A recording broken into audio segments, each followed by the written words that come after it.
Well, you know what that sounder means? It is time now for the 10-minute war, a little homage to the 10-year war back when Michigan and Ohio State was a rivalry and not the hammer meets nail that it is now. Let's bring in our friend and reasonable, yes, there is one, folks, Ohio State fan, Mark Rogers, who himself, that's right, he's the only one, self-proclaimed. He's got his own outstanding college football channel right here on YouTube. Check it out.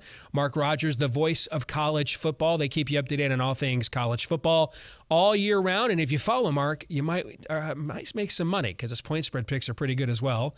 So, Mark, I've had a few days to think it over after Saturday. I really haven't simmered down really at all. I think we're moving on. It's just a matter of whether we admit it this December or next.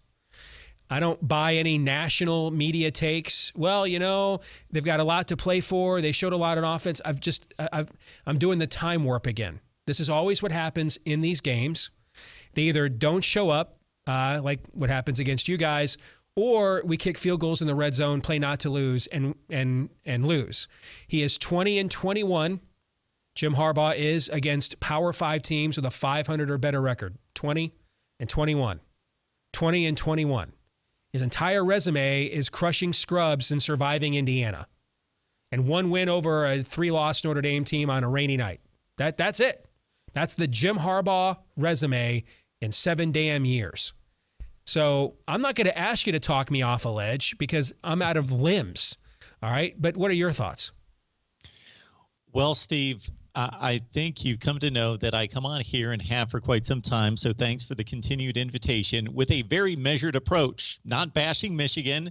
I've tried to take a very measured approach. But let's understand, I don't have an emotional investment in this deal. So it's easy for me to do. If this was going on in Columbus, I'd be blowing a gasket and chopping heads. Yes. So I get it. I get it. I did think it was an impressive performance for the most part on Saturday. I do think 552 yards was impressive. I thought Cade McNamara was threading the needle. He looked better than he ever has. Antrell Anthony, where did he come from? I just thought that they found playmakers and they found an offense that was prolific, dynamic, fun to watch, explosive, and efficient. But then in the second half, Mel Tucker, who has repeatedly told us what kind of program he's building and what type of team he's building in the shape of himself, tough-minded, tenacious, hardworking, don't give up, physically prepared for the grind in the fourth quarter. That's what took over and seemed to win it. And so I would say that I would like to see the rest of this play out because I don't know how good Michigan State is. I don't know if they just defeated – I don't know if these were two top 5 to 10 teams facing each other or two top 25 teams, and it was just a great football game to watch. But Michigan State's going to be far behind Ohio State, and they're going to be a 9-3 team at the end of it. And this loss won't look as – quote-unquote good as maybe it does today if Michigan State marches on to a college football playoff appearance. So I want to see this play out to the end of the season to see if this is a vastly improved Michigan team or this is what actually I predicted during the offseason to be a run-of-the-mill Jim Harbaugh team that's going to go 9-3. Let me run some data past you that's on my Twitter feed at Michigan Podcast. These are probably the 5 most important losses of the Jim Harbaugh era. All right.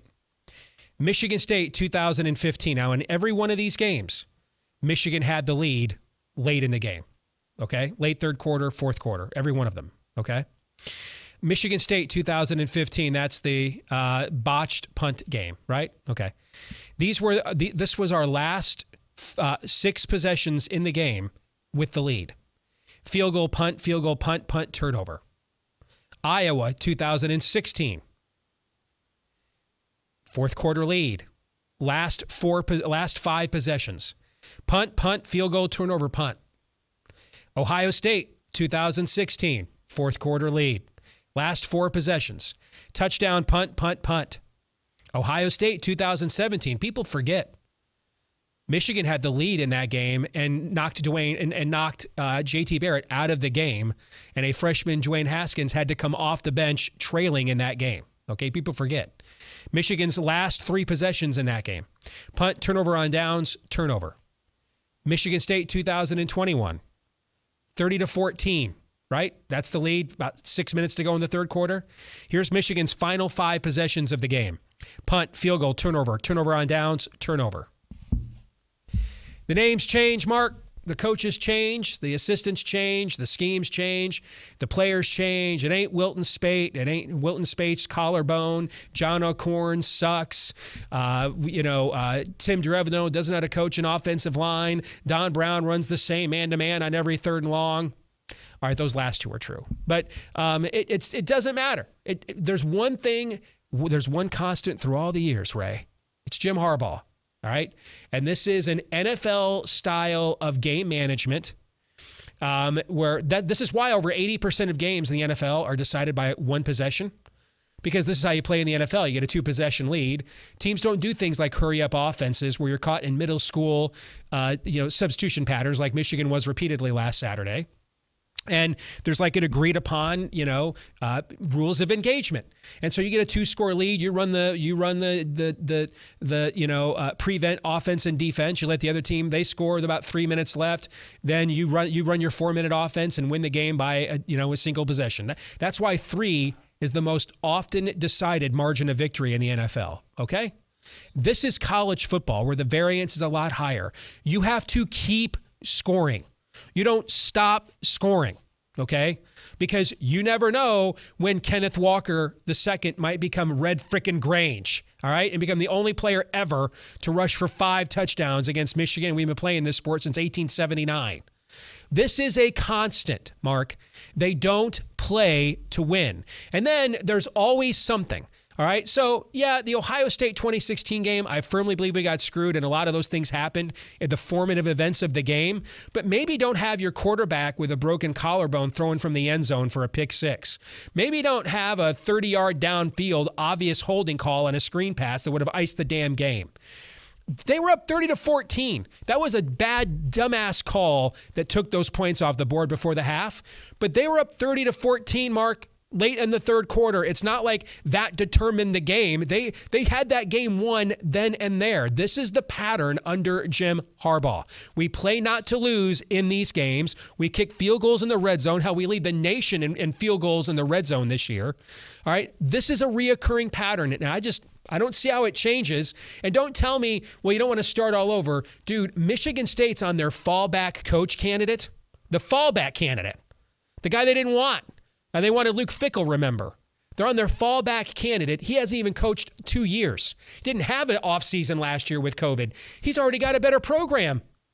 This crap has to stop, Mark.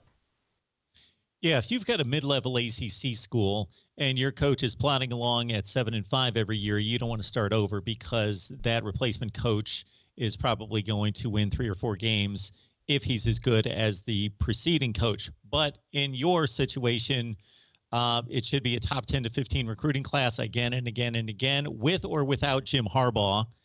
And Mel Tucker is showing us, and he's not the first, that you can take over a program and you can turn it around pretty quickly, especially when we saw elite talent on the field for Michigan, certainly offensively, and then at certain levels on both ends of that pass rush, certainly throughout the game. So they have players to work with. I was impressed with the athleticism and the playmaking ability on both sides of the ball out of Michigan. But like you say, sitting on a 30-14 lead with 5 minutes left in the third quarter is ludicrous in today's college football. You know what your school does with 30-14 leads, Mark?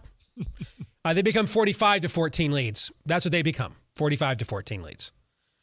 I mean, I just don't see how it changes because this has gone on for 7 years. This has gone on for 7 years. So I don't, and I can just tell you how this season's going to end. Are you ready? Mark this down. All right. So Indiana is a dead team. They'll beat them Saturday night. Next week, they'll go to Penn State and win. Penn State's season's basically over. They're on a third loss. James Franklin might have 1 foot out the door. He's 9-8 in his last 17 games. Michigan's lost 2 in a row to them. So Harbaugh doesn't lose 3 times in a row to anybody unless they're named Ohio State. All right. So they go there and win, and now we're all back on the bandwagon. They're 9-1. All right. Then they find a way to survive Maryland in probably an ugly sandwich game, and we just spin that as, well, it's a sandwich game, a look away spot, and a look ahead spot. Hey, we're 10-1, probably ranked like 5th or 6th in the college football playoff rankings at that point, right? Fair? Okay. And then you lose to the Bucknuts on your own field Thanksgiving weekend, like 45-24. And you have the most hollow 10-2 record in the history of intercollegiate football. And then you get a New Year's 6 bowl bid, but it's to like the Fiesta Bowl, and you're going to play like Cincinnati from the group of 5 in a no-win scenario. You beat them, nobody cares. You lose, you're Paul Feinbaum's favorite damn whipping boy for 9 months. That, I'm just telling you, that is the Harbaugh era. Whatever is the worst possible scenario, so that you don't ever get a definitive verdict one way or the other, so that you can remain in purgatory, drain circling into perpetuity, is what's going to happen. So mark my words. You remember I told you that is how this puppy finishes. Tell me I'm wrong.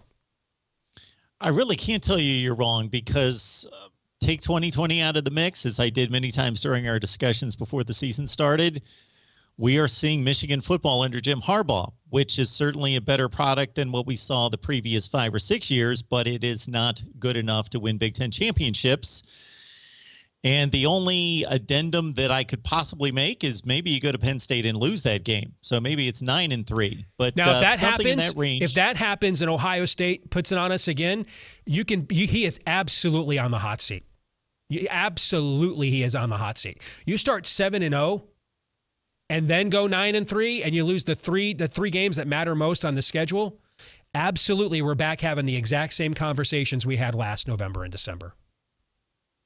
And that's fair, because it's 7 years. It's not Steve Sarkisian starting 4-4 and blowing games in his first season at Texas. And it's a much higher level of what Scott Frost is doing at Nebraska, but he needs to go because he's not getting past his barriers, his challenges. This is at a, again, higher level.